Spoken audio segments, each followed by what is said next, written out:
Hi, my name is Mitch Knapp, and the book I chose for this presentation was Delusions of Gender by Cordelia Fine.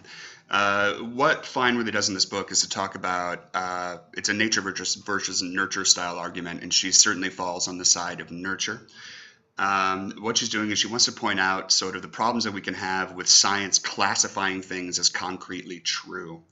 And that when we do that, we sometimes start to label, especially when we're talking about differences between gender, we start to label one thing as inferior and another thing as superior. And it's in that labeling that we really need to be careful. She wants to display this kind of early on in her introduction when she shares this quote from a book called The Essential Difference by Simon Baron Cohen, who no relation to Sasha, I checked. His quote was this: "People with a female brain make the most wonderful counselors, primary school teachers, nurses, carers, and social workers."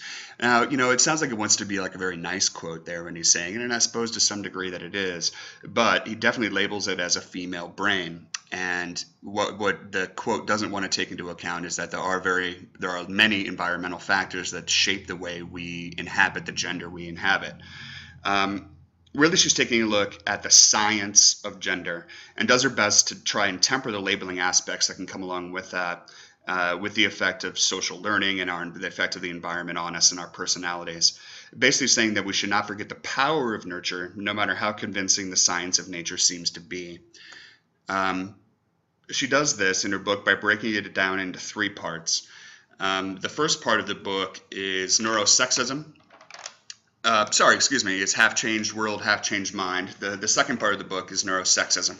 And the third is called Recycling Gender. And I'll try to summarize and kind of flesh out more about this book by touching on all three of those parts. The first section of the book, Half Changed World, Half Changed Minds, and the chapter that I'm going to highlight here called I Don't Belong Here, really tries to center on professions and the way we start to enter professions and the stereotypes that have been built up around gender and about who is willing to enter certain professions. There was actually this is an extremely entertaining study that was done, which I'll get to in just a second. But she uses the field of computer programming as the way to look at this issue, and that our stereotypes and perceptions may move us in one direction or another when we're looking for a career. If you don't really know anything about the history of computer programming, look at it quick, because early on it was very, very dominated by women. Women were the majority of the people who were doing the computer programming and coding. And in fact, there was this quote that Fine found from a career guide in 1967 that said, "Programming requires lots of patience, persistence, and a capacity for detail. And those are traits that many girls have." So it was trying to lure women into the field by suggesting it was perfectly suited for them. Okay, now the study. We tend to have this image in our head of what a computer programmer looks like, and it might be a little bit of something like this, the sort of pasty cellar-dwelling dude.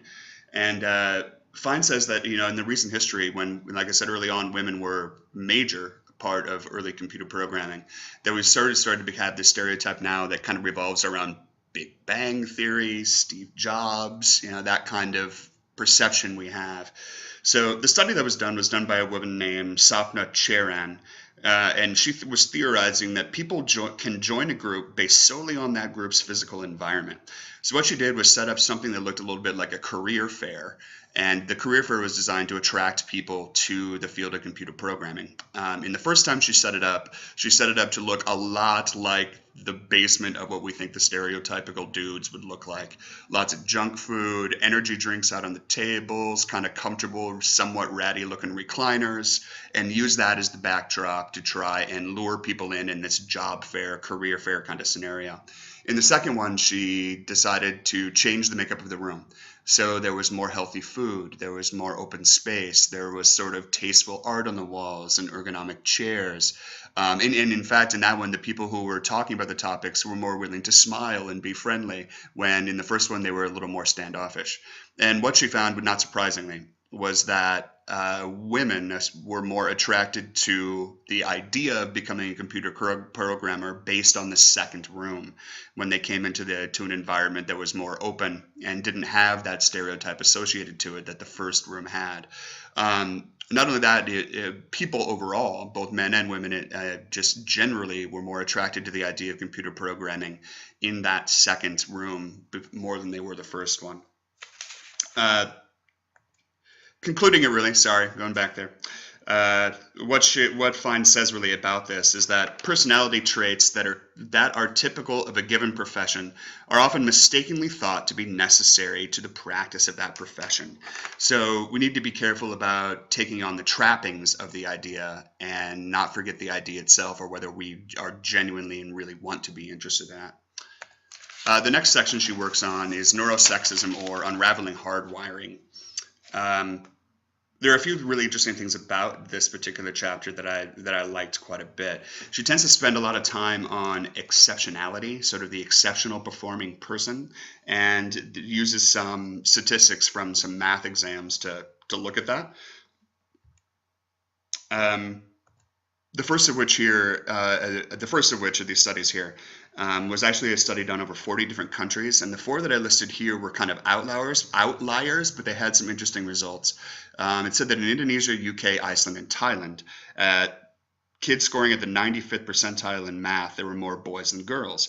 But if you then looked at the 99th percentile, there were more girls than boys that fell into that category. And the second one here too, which I think kind of shows the change of difference over time, and really possibly the effect of a sort of evolving social environment where we're more accepting of gender and, well, I hope a little less sexist. But is the study here about SAT given to middle school students, and that in 1980 boys were outpacing girls at a 13-to-1 ratio, but that in 2005 it had narrowed to 2.8 to 1. Lots of the points that were kind of made in this chapter are about the exceptional person, and I just wanted to take a second to say that I feel like you have to be a little bit careful with that, because we are kind of looking at a 1% and forgetting a 99% that of people that are out there. But one of the interesting things it does really say, and that the study said, was that it was more interesting to look at the difference between country to country than it was between male to female, because there were 2 examples she used, and one was that in Japan, girls did not perform anywhere near as well as they did in Korea. And even in Slovenia, girls were performing much, much better than they did in the Czech Republic when it comes to math. And so that what we really should be doing is looking at the environmental effect. Another point that was kind of brought up in this particular chapter was this approach, this neo-constructivist approach, which I kind of appreciated. It was a group of scientists that have started to try and look at gender difference in a little bit more holistic way, which, and I think appeals to me at least, where they're looking at the way, because we do know that environmental stimulus can change brain chemistry. And so instead of trying to look at them separately, looking at sort of a social learning approach and a brain chemistry approach separately as independent pieces, they're trying to put the 2 together and trying to study some of these effects in that way. The third section of the book, or Recycling Gender, in this particular chapter, which was called Preconceptions and Postconceptions, this is actually what I felt to be probably the best chapter in the book, and really does one of the best jobs of kind of summing up the argument that she has. She's talking about sort of self-help books and the way that we sell sex and gender difference in this country, and that you have to be careful of anecdotes and propaganda, or at least try to look at all sides. The chapter itself starts with this quote: "It made me think a lot more about the genetic influence. She's got 2 X chromosomes, and that somehow, I don't know, because we don't push the Barbie stuff at all. In fact, I would prefer her not to have it. So I'm kind of intrigued at how, even though I'm sort of doing the middle of the road, that she is nonetheless veering over towards being more feminine. And I think it's genetic." Quote given by white upper class lesbian mother describing her 3-year-old daughter. They really did try to find someone who was gonna hit on all the progressive checklist points there. Like you really want to trust her after the description of who the person is. So I think what Fine is really trying to do here is to tell us that we have to be careful of who we're listening to, and make sure that we're trying to absorb some ideas from all sides. Because when you start competing with anecdotes, well, I mean, there are millions of quotes in the world, and you can find a quote to back up just about anything you want to talk about. One of the other kind of interesting quotes that was here also was was this quote. One of my patients gave her 3.5-year-old daughter many unisex toys, including a bright red Friar truck instead of a doll. She walked into her daughter's room one afternoon to find her cuddling the truck in a baby blanket, rocking it back and forth, saying, "Don't worry, little truckie, everything will be all right." Another, well, frankly, adorable anecdote, but it does try to sell you on the idea that we are locked in by brain chemistry and that there's nothing that we can do. She then goes to offer up some of her own anecdotes in opposition to this kind of thing, which, and one study as well. This one is from a woman who had this to say about the way she was raising her child. He was a boy. He was stronger now than the child I had known only 1 minute before. He did not need to be addressed with such light and fluffy language as such as a little one. Thus I lowered my voice to a deeper octave. It lost its tenderness. The tone of my voice was more articulate and short, whereas before, the pitch of my voice was high and feminine. I wanted him to be strong and athletic. Therefore, I had to speak to him with a stereotypical strong, masculine voice to encourage this innate strength. I think she was just trying to show the human observation there that even though someone who was desiring to be a gender-neutral parent,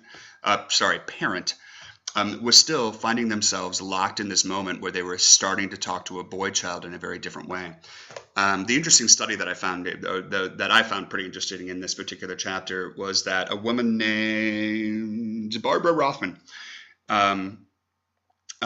took women who were in the last 3 months of their pregnancies, and she divided them into 2 groups. One was a group who did not know the gender of the baby. They didn't know if it was going to be a boy or a girl. And the second was the group that did know if they were going to be having a boy or a girl. And then she asked them questions over a period of a few weeks, asking them to describe the movements of their baby in utero. Those women who did not know the gender of their child described the movements of the baby very much the same way. It was all pretty much the same language, just kind of down the board, it's kind of across the board, about how the children moved.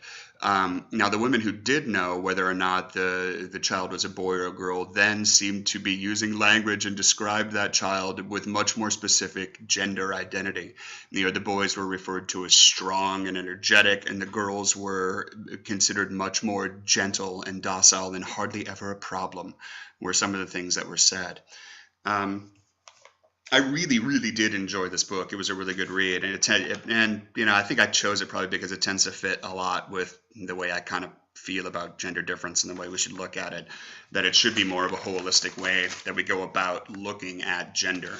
And so I just kind of made these quick little bullet points about the thoughts I had after reading the book, and the idea of reading everything. Try to read as much as you can. Don't just allow one source to be the thing that moves you. Keep an open mind. Sometimes science won't be the whole answer. And the last thing I put here, when it comes to psychology of a human being, just because an individual scientific study looking at one individual trait offers solid answers, it doesn't necessarily mean it's going to describe 100% of the human being that you're talking about. Again, the book was by Cordelia Fine. Sorry about that. And here is my resource page.